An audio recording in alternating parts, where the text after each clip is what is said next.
오늘은 마가복음 15장 21절부터 39절 말씀을 본문으로 십자가의 의미라는 제목으로 함께 말씀에 은혜 나누길 소원합니다. 우리 교회력에서 가장 중요한 절기가 지금 다가오고 있습니다. 일반인들과 예수님을 믿지 않는 불신자들과 그리고 보통 성도님들은 우리 교회력에서 가장 중요한, 교회에서 가장 중요히 따지는 절기를 성탄절이라고 잘못 알고 있는 경우가 많습니다. 물론 성탄절이 역시 예수님이 이 땅에 오신 초림하신 날로 매우 중요한 날입니다만, 사실상 우리 교회력에서 그리고 성서적인 의미에서 교회 역사의 전통에서 가장 중요한 절기는 바로 부활주일입니다. 예수님이 다시 사신 이 부활절과 부활 이전의 고난까지의 40일 동안의 기간을 이야기하는 사순절, 이 사순절과 고난주간 역시 부활절과 함께 우리 교회력에 있어서 매우 중요시되는, 우리 신앙에 있어서 매우 중요시되는 기간으로 봅니다. 왜냐하면요, 예수님의 고난과 부활이 없었다면 우리는 구원에 이르지 못했기 때문입니다. 예수님이 이 땅에 오셨지만 만약에 십자가의 사건이 없었다면, 예수님의 부활이 없었다면 우리는 결코 하나님의 자녀가 될 수도 없었고 이 자리에 모여서 예배를 드릴 수도 없었을 것이기 때문입니다. 예수님의 고난을 통해 우리 기독교의 상징인 십자가가 등장하게 되었습니다. 이 십자가는요, 우리 기독교의 대표적인 상징입니다. 우리 교회도 이 뒤에 십자가가 있지만 교회마다 전부 다 십자가를 걸고요, 교회를 표시하는 상징으로, 그리스도인의 상징으로 전부 다 십자가를 내세우고 있습니다. 전 세계 어느 곳에서라도 언어는 다르지만 십자가가 있다면 저곳은 교회구나, 또는 저곳은 성당이구나 라는 인식이 생길 정도의 상징이 되었죠. 그러나 예수님의 고난을 보면요, 단순히 예수님의 십자가만의 고난에 있었던 것은 아닙니다. 예수님의 고난 속에서는 머리에 씌워졌던 가시면류관도 있었고요, 그리고 예수님의 등을 때렸던 채찍도 있었습니다. 그리고 예수님의 옆구리를 찔렀던 창도 있었습니다. 그럼에도 불구하고 왜 십자가만이 우리 기독교의 대표적인 그리스도인의 상징이 되었을까요? 그리고 그 십자가에는 어떤 의미가 담겨져 있을까요? 우리 오늘 말씀을 나누면서요, 예수님의 고난의 의미와 우리 십자가가 담고 있는 의미를 함께 나누는, 다시 한번 되돌아보는 시간이 되기를 주님의 이름으로 소망합니다. 예수님께서는 이 땅에 오실 때부터, 마국간에 태어나셨을 때부터, 그때부터 이미 죽음이 예견된 분이셨습니다. 즉 예수님은 죽음이라는 결승선을 향해 달려가고 계시기 위해 이 땅에 오셨던 것입니다. 모든 사람은 죽습니다. 모든 사람, 저도 마찬가지고요, 우리 성도님들도 마찬가지고요, 다 죽음을 향해서 우리는 달려가고 있습니다. 그러나 예수님의 죽음의 의미는 조금 남달랐죠. 우리는 세상에 살다가 수명이 다해서, 또는 병이 들어서, 또는 사고로 우리의 생명이 마감하게 됩니다. 그러나 예수님의 죽음은요, 우리 인간들처럼 자연사거나 또는 병사거나 사고 때문에 죽음을 당하신 것이 아닙니다. 인간이 가질 수 있는 최악의 수치와 고통을 당하면서 죽음을 당하셨습니다. 그리고 그 죽음은 무엇보다도 인류의 구원을 위한 죽음이라는 의미를 담고 있었습니다. 그래서 우리가 가지고 있는 죽음의 의미는 다른 의미를 담고 있고요, 그리고 그 예수님의 죽음은 인류를 구원하기 위한 유일한 방편인 죽음이었습니다. 이사야서 53장 4절 이하의 말씀에 보면 이런 말씀이 기록되어져 있죠. 주님의 죽음에 의해서, 그 의미에 대해서, 그는 실로 우리의 질고를 지고 우리의 슬픔을 당하였거늘 우리는 생각하기를 그는 징벌을 받아 하나님께 맞으며 고난을 당한다 하였노라. 그가 찔림은 우리의 허물 때문이요 그가 상함은 우리의 죄악 때문이라. 그가 징계를 받음으로 우리는 평화를 누리고 그가 채찍에 맞음으로 우리는 나음을 받았도다. 우리는 다 양 같아서 그릇 행하여 각기 제 길로 갔거늘 여호와께서는 우리 모두의 죄악을 그에게 담당시키셨도다. 아멘. 예수님의 채찍에 맞은 의미, 예수님이 창에 찔린 의미, 예수님이 십자가에 달리고 가시면류관을 쓰신 그 의미는 예수님의 징계 때문이 아니라, 예수님이 벌을 받았기 때문이 아니라, 예수님이 어떤 죄를 졌기 때문이 아니라 바로 우리의 평화와 우리의 죄악과 우리의 질병 때문이라고 이미 이사야 선지자를 통해 예수님 오시기 수백 년 전에 하나님은 예언하셨던 것입니다. 즉 예수님의 고난은요, 우리의 허물과 질병과 죄악 때문이지 예수님 스스로의 허물과 질병과 죄악 때문이 아니었다는 것입니다. 즉 예수님은 우리 죄를 대신해서 대속의 의미로, 우리 죽음을 대신해서 대속의 의미로 대신 십자가에서 우리 죄를 사하시기 위해 죽으시고 고난당하셨다는 것을 말씀하고 있습니다. 예수님이 오시기 이전 시대를 우리가 구약이라고 부릅니다. 옛 약속, 하나님께서 모세에게 주신 율법으로 대표되는 그 옛 약속을 통하여 구원받던 시대, 그리고 예수님이 오신 이유를 신약 시대, 즉 예수님을 통해 십자가의 죽음과 부활을 통해 그 이름을 믿는 자마다 구원을 얻는다는 새로운 약속이 주어진 시대를 신약이라고 부릅니다. 예수님이 오시기 이전 구약 시대에는요, 구원을 받기 위해선 제물이 필요했습니다. 즉 사람이 죄를 지면요, 하나님께 화목제나 속죄제를 드리기 위해서 자신의 형벌을 대신에 받을 양이나 소를 끌고 제사장에게 가야 되었어요. 그럼 제사장은 그 사람의, 죄 지은 사람의 죄를 가져온 제물에게 안수하여서 대신 씌웁니다. 그리고 그 제물을 죽여서 피를 흘려 뿌리고 불태움으로 인해서 대신 제물로 끌려온 소나 양이나 염소가 대신 죽임을 당하는, 대신 생명을 잃고 형벌에 처형을 당하는 것으로 인해서 죄 지은 사람의 죄를 사함을 받았습니다. 우리 예수님은 우리를 대신한 제물로 십자가에서 직접 피 흘리시고 채찍에 맞으시고 그리고 죽음을 당하신 것입니다. 불신자들은 이런 질문을 합니다. 예수가 대속자인지 어떻게 하는가? 제자들과 추종자들이 아무것도 아니고 단지 도덕적으로 뛰어났던 예수라는 사람을 신격화한 것이 아닌가라고 질문을 합니다. 심지어 이런 얘기는 기독교 내에서도 자유주의 일부 신학자들에게서도 나오는 이야기입니다. 그러나 예수님께서는요, 이미 성경 여러 곳에서 예수님이 이 땅에 오시기 전에 수백 년 전, 때로는 수천 년 전부터, 천여 년 전 이상으로부터 이미 예수님이 오실 것을 예표된 분이셨습니다. 이스라엘 민족이 광야를 행하면서 하나님이 주시는 만나를 먹고 살면서 하나님의 보호하심 속에 살면서 그들이 하나님 앞에 불평하며 불만을 갖기 시작합니다. 그러자 하나님께서는 그들에게 징계를 내리셨는데요, 불뱀이 나타나서 이스라엘 불평하는 자들을 물었고 그리고 그들이 죽음이 이르게 됩니다. 뱀의 독 때문에. 그때 하나님은 모세에게 말씀하십니다. 내가 노뱀으로 불뱀의 형상을 만들어 장대 위에 달아라. 그것을 믿고 바라보는 자는 모두 다 죽임에서 면하게 되리라. 모세는 노뱀을 만들어서 즉시 나무 장대 위에 달았고 백성들에게 이 이야기를 전하였습니다. 하나님의 말씀을 전하였습니다. 모세가 만든 노뱀을, 그 뱀을 보면 사실상 의미가 없잖아요. 뱀의 독이 몸에 퍼졌으면 해독제를 바르든지 약초를 바르든지 해야 되는데 그 뱀만 바라보면 살 수 있다는 하나님의 말씀을 믿고 노뱀을 바라본 자는 전부 다 해독이 되어서 목숨을 건질 수가 있었습니다. 바로 여기에서 나무에 달린 뱀, 사람들을 죽음에서 건진 이 노뱀을 바로 앞으로의 오실, 미래에 오시게 될 예수님에 대한 예표라고 이야기하고 있습니다. 예수님이 나무에 달린 뱀처럼 십자가, 나무, 즉 십자가에서 달려 돌아가심으로 인해서 예수님을 믿고 구원으로 바라보는 자마다 영생을 얻게 되고 영혼의 죽음에서 구원을 받게 된 것을 의미하는 것입니다. 또 우리가 알고 있듯이 이사야서에는요, 수차례 메시아의 오심에 대해서 예언되었고 그의 외형과 모습과 성품까지 아주 구체적으로 묘사되어 있습니다.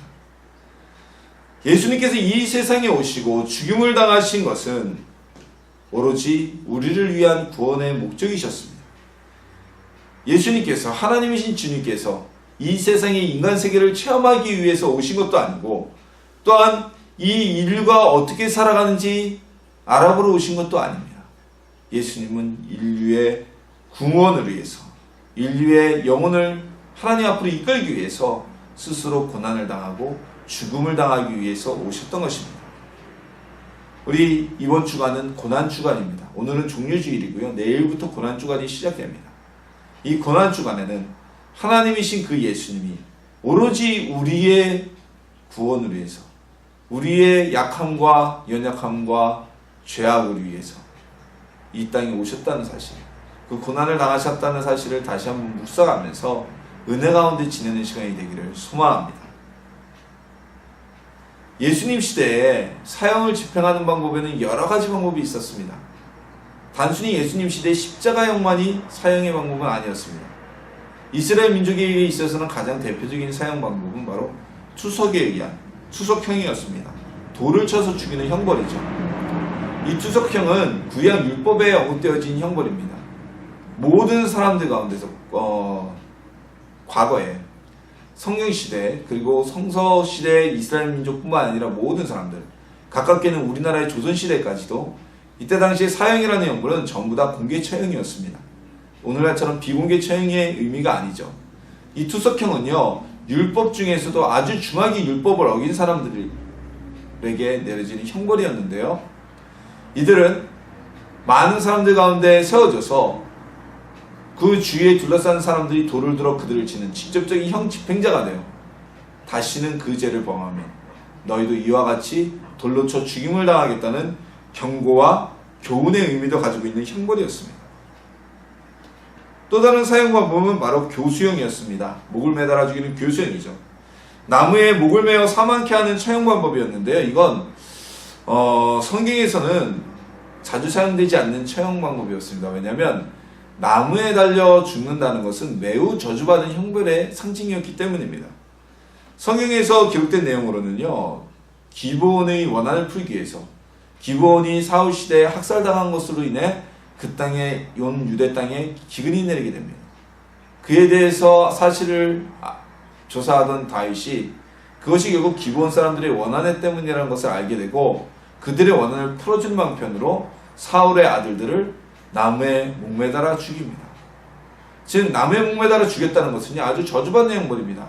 성경의 또 다른 곳에 이 나무에 목매달아 죽이는 교수형이 나오는 것은 바로 에스더서죠. 에스더서에서 하만이 모르드게를 높은 나무 장대에서 목매달아 죽이려다가 자신이 대신 교수형을 당하게 되어지죠. 이 나무에 목매달아 죽인다는 것은 이스라엘 민족에게 있어서는 상당한 저주받은 형벌이었습니다. 투석형보다도 어찌 보면 더 저주된 형벌이었죠.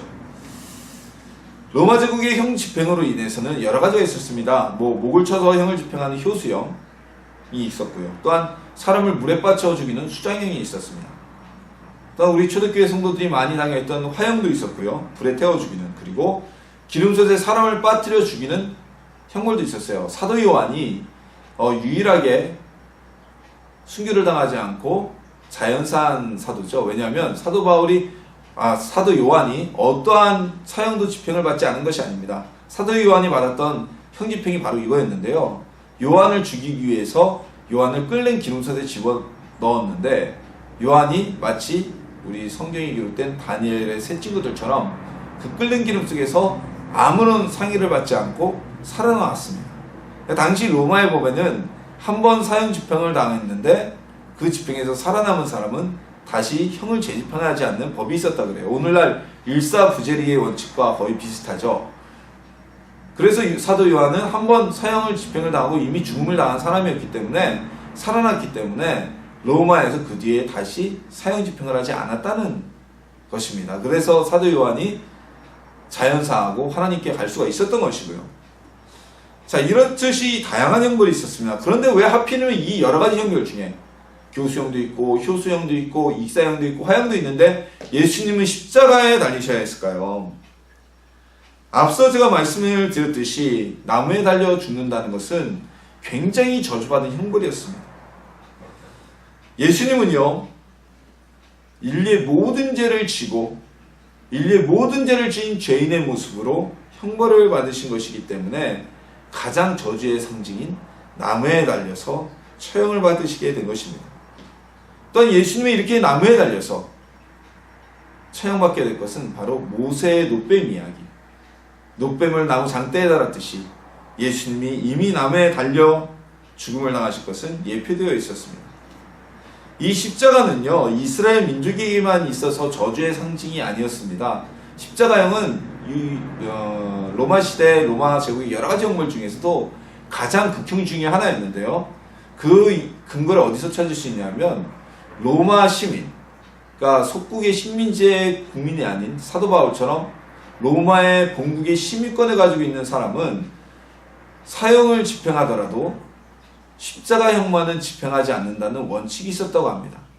그러니까 로마 시민은 이런 극형, 아주 극형인 십자가형은 사형을 시키더라도 행하지 않는다는 원칙이 있었다 그래요. 그만큼 십자가형은 아주 극형이었습니다.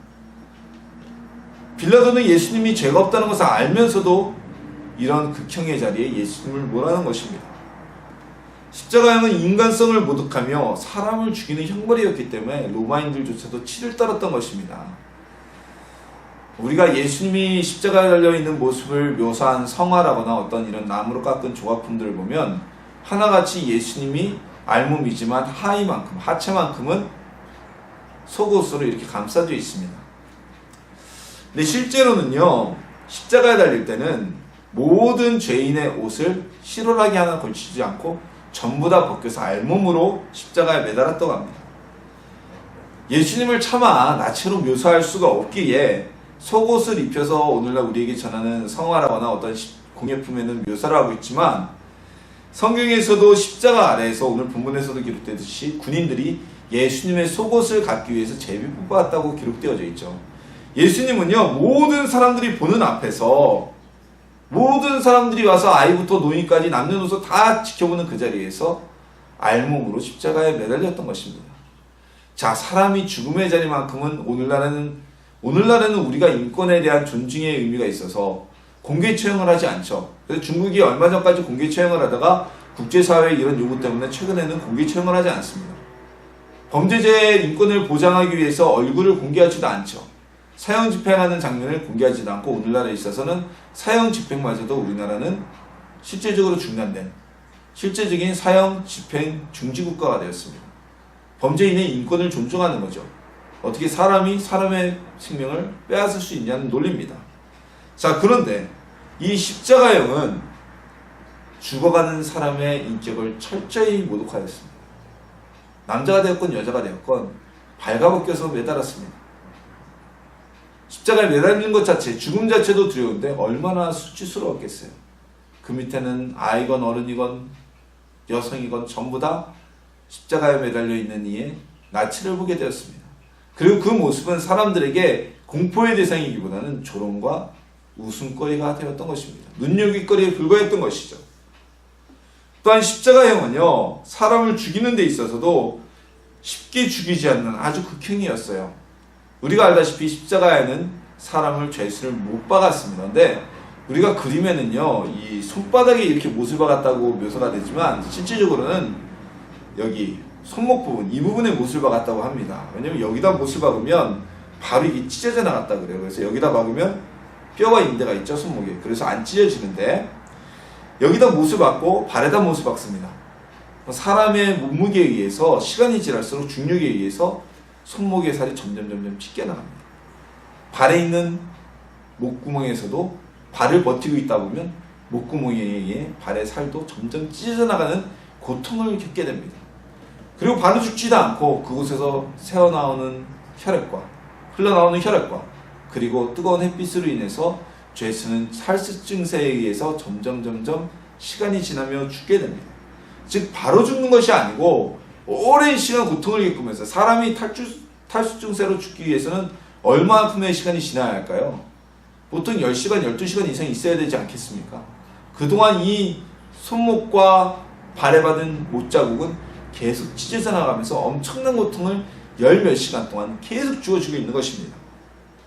때로는요, 이 시간이 오래돼서 살아있는, 십자가에 매달려 있는 살아있는 사람의 눈을 까마귀들이 와서 쪼아먹었다는 기록까지 있습니다. 말 그대로 사람을 말라 죽이는 형벌이 바로 이 십자가형이었습니다. 고통이란 고통은 모두 당하고 그리고 수치란 수치는 다 당하면서 죽음에 이르는 형벌이 바로 십자가형이었던 것입니다. 때문에 십자가는요, 사형을 당하더라도 어떠한 죄수라도 매달리고 싶지 않은 저주의 상징이었습니다. 그 저주의 상징에서 예수님은 죽음에 이르게 되셨던 것입니다. 모두 피하고 싶던 저주의 자리에 스스로 매달리는 길을 예수님은 순종하신 것입니다. 십자가는요, 영광의 자리가 아닙니다. 십자가는 저주의 자리입니다. 그리고 철저히 피해야 할 저주의 자리였습니다. 예수님의 12제자 중에서도요, 십자가에 매달려 죽임을 당한 사람은 몇몇밖에 되지 않습니다. 베드로가 우리가 잘 알다시피 십자가에 거꾸로 매달려 죽게 되었고요. 그리고 야고보 사도인가요? 누군가 X자형 십자가에 매달려 죽임을 당했어요. 이것처럼 십자가는 저주의 상징이었기 때문에 아무나 매달려 죽이지도 않았고, 그리고 모두가 기피하던 것이 바로 십자가의 상징이었고, 십자가는 수치와 죽음의 상징으로 기록되어져 있던 것입니다. 십자가는 저주의 상징이었습니다. 그리고 그 저주의 자리, 예수님은 단지 우리 때문에, 우리를 위해서 그 저주스러운 자리를 마다하지 않고 받아들이셨던 것입니다. 이런 십자가는 우리에게 오늘 어떤 의미가 있을까요? 아직도 저주의 상징일까요? 아니면 요즘 유행하듯이 패션 아이템일까요? 최근에는요, 십자가를 패션 아이템으로 사용하는 사람들이 참 많습니다.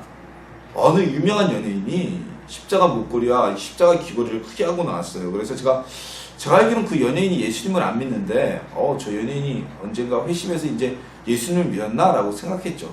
근데 알고 보니까 그 연예인이 예수님을 믿는 것이 아니라 그냥 패션 아이템으로, 액세서리로 장착하고 나왔다는 이야기를 후에 듣게 되었습니다.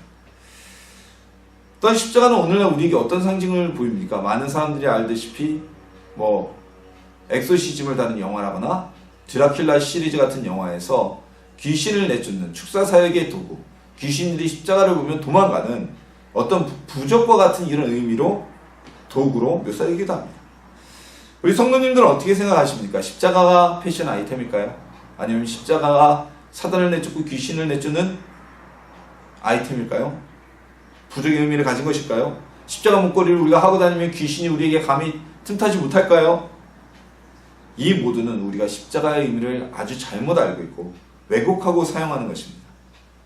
십자가는요, 말씀드렸다시피 원래 저주의 상징이었습니다. 저주의 상징. 이 십자가는 죽음의 상징이었습니다.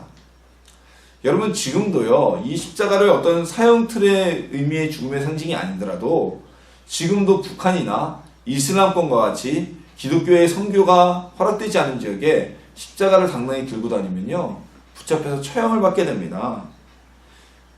심하면 사형에 처할 수도 있고요. 우리가 로마 시대, 기독교가 공인되기 이전 로마 시대 초대교회 성도들은요, 그들 역시 십자가를 함부로 표시할 수가 없었어요. 십자가를 가지고 다니거나 십자가를 그려놓거나 하다가 발각되면은 바로 순교를 당할 수밖에 없었기 때문입니다. 그래서 십자가를 함부로 내보이지 못하고 어떻게 했습니까? 기독교인 간의 암으로, 대체제로 물고기를 그려서 사용했었습니다. 십자가는 이처럼 해근을 가져오는 부적이나 패션 아이템이 아닙니다. 십자가를 가지고 있다고 해서 사단이 우리에게 다가오지 못하거나 우리가 사단을 물리칠 수 있는 게 아닙니다. 십자가 자체로는요, 아무런 능력도 없고요, 아무런 희원도 없습니다. 우리 교회도 이렇게 강단에 십자가 있잖아요. 저 십자가 아무것도 아니에요. 저거 그냥 나무예요. 갖다 저거 떨어뜨리면은 실수로 제가 이렇게 걸다가 떨어져서 부서지면 부서지는 거고 아무 의미가 없어요. 그럼 새로 사다 걸어야 되는 거고. 자, 그렇다면 왜 우리 교회들은 이렇게 십자가를 상징으로 선택하고 우리 기독교인들은 왜 믿는 자들은 십자가를 상징으로 삼았을까요? 십자가는요, 그 위에서 우리를 대신하여 죽으신, 우리의 죄를 대신해서 죽음당하신 예수님의 죽음을 기억하는 상징이기 때문입니다. 예수님의 죽음이 없었다면요, 우리 아무도 구원받을 수 없었겠죠. 예수님의 죽음에 피 흘리심의 은혜가 없었다면 누구도 하나님의 자녀가 될 수 없었습니다. 예수님이 십자가에서 죽으심으로 인해서 우리에게는 죄사함의 길이 열렸고 우리에게는 구원의 길이 열렸습니다.